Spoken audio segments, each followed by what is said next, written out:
안녕하십니까. 최동석 인사혁신처장입니다. 대단한 줄 인사혁신처장 최동석 이자가요. 과거에 막 망언들이 쏟아져 나오면서 좌파 내부가 엄청나게 분열되고 있습니다. 좌파 내부가 거의 좌파를 두 동강 내고 있습니다. 최동석이가 과거에 발언을 봤더니 지 조카가 김용민이잖아요. 옛날에 나는 꼼수다. 그거 기억나시죠? 나는 꼼수다. 거기에 주진우, 김어준, 정봉주, 그 다음에 그때 라이스를 강간하겠다가 공천 안 됐던 그 김용민이라고 있잖아요. 이게 김용민의 외삼촌이 최동석인데, 과거에 발언을 봤더니 완전히 조카보다 훨씬 이게 더합니다. 야, 조카는 이게 저리 가라네. 발언을 보면 황당한 이게 망언들이 엄청납니다. 망언이 실제 어떤 게 발언 제가 대표적으로 두 가지만 소개하면요. 두 가지만 발언을 김용민이라는 게 낙곰수 그 외삼촌인데 낙곰수 너네요. 옛날에 라이스 미국 국무장관을 강간한다 이래가지고 공천이 아마 안 됐을 거예요. 제하고 라디오 몇 번 했는데 김용민 하여튼 발언보다 더한 발언이 많아요. 두 가지만 제가 최동석 인사혁신처장 두 가지 발언만 소개하면요. 먼저 박원순 알죠? 박원순 서울시장 거기 극단적인 스스로 선택을 했다. 왜냐하면 여직원을 성희롱하고 성추행 이걸로 극단적인 선택한 박원순 있잖아요. 여기에 대해서 이 최동석 이놈이 뭐라고 글을 썼느냐 이렇게 글을 썼습니다. 제목이 2020년 7월 28일 그러니까 박원순이가 자살하고 19일 지나서 2020년 7월 28일 날 언론에 뭐라고 썼냐. 박원순 사태 가해자가 피해자로 바뀌는 경우도 흔하다. 오히려 여성 공무원이 가해자인데 지가 피해자로 코스프레한다. 이렇게 한 거예요. 그러면서 뭐라 했냐. 내 눈에는 박원순 사건이 직감적으로 기획된 사건으로 보인다. 박원순에게 정치적 타격을 주기 위해서 만들어진 사건이다. 그러면서 가해자와 피해자 바뀐다. 여자가 꽃뱀이라는 말까지 했네. 여자는 꽃뱀이다. 기획된 사건이다. 야, 최동석 누가 기획했는데? 이재명이가 기획했냐? 박원순이 제거하려고 누가 기획했는데? 기획된 사건이라면 그러면 여성 공무원 한 명이 뭐 때문에 기획을 하냐? 정치적인 기획을 하려면 누가 기획했는데? 박원순을 라이벌로 생각하는 게 이재명이밖에 더 있냐? 말도 안 되는 아니 여성이 꽃뱀이라고? 박원순과 보낸 수많은 문자나 그 행태를 봐라. 따로 시장실을 불러서 어떤 짓을 했냐? 근데 꽃뱀? 박원순이가 뭘 주는데? 돈을 뭘 주는데 꽃뱀이야? 이거야말로 이거는 범죄입니다. 이거는 2차 가해를 넘어서 범죄입니다. 범죄. 이놈이 지금 고소하면 처벌됩니다. 제가 100% 장담합니다. 여성 아직 공소시효도 남아있잖아.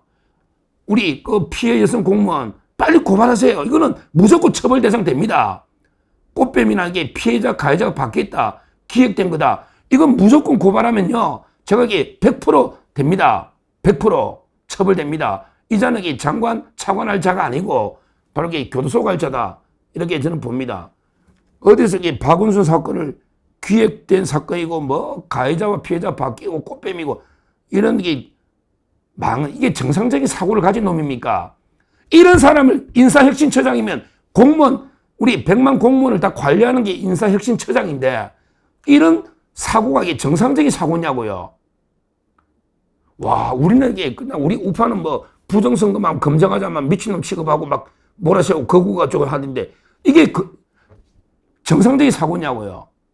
그 좌파 수많은 여성단체들 왜 침묵하느냐고. 이 좌파 단체들은 뭐든지 선택적으로 떠들어. 만약에 우리 자유우파 윤석열 대통령 때 장관이나 차관이 이런 발언했다. 그러면 들고 올라가면 나라가 뒤집어 놨을 거야. 바로 사퇴했겠지. 이 좌파 시민단체들, 여성단체들 뭐 하고 있냐고. 이게 인간이 탈을 쏘고 이게 할 말이냐고요. 피해 여성을 가해자다 꽃뱀이다. 그것도 신문에 말도 안 되는 게 짓거리를 하고 있잖아요. 도대체 누가 기획했다는 거예요. 기획된 사건이라는 게. 진짜 그 한심한 놈입니다. 시민단체도 문제야. 여성단체들 특히. 들고 올라야지. 그러게 피해서는 꼭 고발하십시오. 고발하십시오. 바로 날아갑니다. 자, 그 다음에 또 이제 망은 이게 중요한데요. 완전히 이것 때문에 지금 좌파가 이게 난리 났습니다. 문재인하고 이게 완전히 뭐 친문계가 지금 윤건영 의원부터 들고 올랐어요. 윤건영 의원이 들고 올랐습니다. 왜 윤건영이가 국정상황실장 친문 핵심이잖아. 고민정이하고 윤건영. 뭐라고 했냐? 야, 참 이게 이런 놈도 인사혁신처장 안에 문재인 때 뭐 지키진 않았지만 이게 고위공직 7대 기준이라 기억나시죠? 장관 하면 안 되는 게 7가지 기준이 있다. 물론 지키진 않았지만 7가지 기준이 뭐 예를 들어 뭐 부동산 투기를 한다, 음주운전 한다, 논문 표절한다, 뭐 이런 게 있잖아요. 뭐 이런 게 7대 공직자의 기준 배제하는 이런 게 기준이 있잖아요. 이걸요. 뭐라고 이게 비난했느냐? 이놈이 유튜브에서 이렇게 이야기했네. 고위공직자 7대 배제 기준은 아주 멍청한 기준으로 결국 나라를 이렇게 들어먹었다. 멍청한 기준을 들이대고 사람 고르는 게 어떻게 됐냐? 순진한 사람, 깨끗한 사람에게 앉히면 나라가 망했다. 일만 잘하면 되지 도덕성이 뭐 필요 있냐? 와, 이런 놈들이 또 처음 봤네. 이게 인사혁신처라는 게 인사하는 데잖아. 일만 잘하면 되지 도덕성이 뭐가 필요 있냐? 문재인이가 쓸데없이 뭐 7대 기준 하니까 순진한 사람에게 깨끗한 순진한 사람에게 장관되고 일 잘하는 놈 빠지지 않냐? 한마디로 말하면 이게 이재명이처럼 전과 사호범도 일만 잘하면 된다. 김민석이처럼 전과 사범도 이게 일만 잘하면 된다. 뭐 정청래처럼 이게 뭐 방화라든 뭐 전과 있든 일만 잘하면 된다. 전과가 뭐 필요해? 음주운전 하면 어때? 아니 뭐 여성 좀 논문 좀 베끼면 어때? 갑질 좀 하면 어때? 이런 이야기거든요. 진짜 이게 인사혁신처장 할 놈입니까? 오히려 이게 검증하고 걸러내고 해야 되는데 아무 이게 도덕성 필요 없다는 거 아니야. 문재인이가 멍청한 기준으로 괜히 진짜 일 잘한 인재를 아내가 나라 들어묻다는 거 아니야. 문재인이가. 이게 정상적인 사고입니까? 황당하죠. 황당해. 이자가 강선우에 대해서 어떻게 생각하냐 했더니 이제 국회 갔거든요. 강선우 여가부 장관 어떻게 생각하냐 했더니 자기는 이게 신문도 안 보고 TV도 안 봐가 전혀 모른대. 강선우 내용이. 이게 이런 거짓말쟁이 이게 인간입니까? 와, 인사혁신처장 하면서 이게 강선우에 대해서 자기는 TV도 안 보고 신문도 안 보고 아무것도 안 보면 막 절에 들어 산에 가 살지 말라고 네가 차관하냐? 차관하면서 이게 아무것도 안 보면 차관을 왜 하느냐고. 인사혁신처장이 차관급인가 뭐 그럴 겁니다. 아무것도 안 본다면서. 근데 어떻게 장차관직을 이게 유지하냐? 진짜 이런 날 처음 봅니다. 이렇게 능청이 거짓말하는. 그런 건데 또 뭐라 했냐? 문재인에 대해서. 문재인에 대해서 뭐라고 했냐? 문재인이 오늘날 우리 국민이 겪는 모든 고통이 원천이다. 와, 바른 말은 맞는데 문재인이가 오늘날 우리 국민이 겪는 모든 고통이 원천이다. 그걸 바른 말도 하네 한 번씩. 이거는 맞는 말이야. 아직도 문재인을 칭송하는 사람이 있다.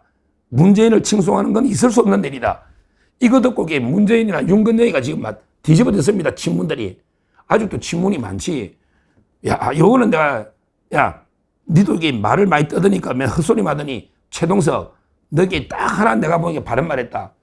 오늘날 우리 모든 국민이 겪는 고통의 원천이 문재인이다. 아직도 이게 문재인이 칭송한 놈이 있는데 이거는 이게 있을 수 없는 일이다. 이 말을 한 거예요. 요거는 이게 말은 맞는데 그러게 문재인이나 친문들이 이 말 듣고 완전히 피가 거꾸로 솟지 않겠습니까? 지금 벌써 윤건영이가 지금 강력하게 반발을 하고 있다. 윤건영이가. 왜냐하면 이게 윤건영이가 친문에 지금 거의 뭐 핵심처럼 돼 있습니다. 실제 논의에요. 윤건영이가 신임 인사처장이 문재인이 모든 고통이 원천했더니 윤건영이 뭐라고 했냐? 이렇게 해놨네요. 윤건영. 화가 난 데 있고 발언을요. 한번 정확하게 찾아서 한번 소개하겠습니다. 이렇게 해놨네. 윤건영. 정말 이게 화가 많이 난다. 화가 많이 난다. 많이 나겠지, 윤건영. 그러면서 정말 치욕스럽기까지 하다. 치욕스럽다. 최동석이가 이 말 하니까. 그러면서 뭐라 했냐. 불법 개헌부터 대선까지 지난 6개월의 시간이 주마등처럼 지나간다. 무엇인가 말하기도 싫다. 지켜보겠다. 6개월 동안 자기들은 이재명 대통령 만들려고 문재인이나 친문들도 고생했는데 화가 많이 난다. 정말 치욕스럽기까지 하다. 그러면서 뭐라 했냐. 무언가 말하기도 싫다. 지켜보겠다. 이재명, 최동석이 어떻게 하는지 지켜보겠다. 이렇게 경고를 윤건영 의원이 한 거 아닙니까? 지켜보겠다. 한번 지켜보죠. 뭐 이게 임명철회 못할 겁니다. 왜냐하면 이재명이가 문재인 싫어하는 건 또 자기 생각을 대신 말해준 거잖아. 제가 문재인이하고 이재명이는 물과 기름이다. 왜? 옛날에 해경궁 김씨 문재인이 요구한 게 다 이재명 부인 맞거든. 김혜경이가 맞다고. 김혜경이니까 해경궁 김씨지. 해경궁 김씨 맞거든요. 그러니까 근데 원래부터 물과 기름인데 최동석이가 이재명의 마음을 이래가 이번에 인사혁신처장 된 것 같아. 문재인이가 이래 욕해주니까 이재명이가 야 잘한다. 이래가 인사혁신처장 시킨 것 같아요. 다른 분 아니면 시킬 이유가 없지. 박원순은 모르지 뭐.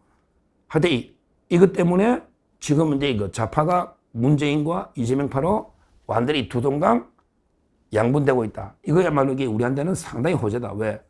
좌파가 분열되면 좋은 거니까.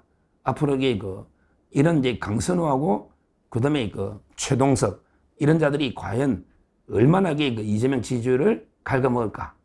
이재명 지지율이 폭락할 겁니다. 한번 앞으로 흥미진진하게 여론의 흐름을 아무리 좌파들이 여론 조작해도 이게 표가 나거든요. 벌써 강선우 때문에 리얼미터 떨어지듯이 최동석이 이러다면 친문들이 가만히 있겠습니까? 안 그래도 엄청나게 분노, 화가 많이 난다잖아요. 치욕스럽게 하다잖아. 윤건영이가 앞으로 한 번에 이재명이가 어떻게 할지, 인사혁신처장 경질할지 윤건영이 지켜보겠다 해서니 우리도 한번 지켜보시면 되겠습니다. 감사합니다.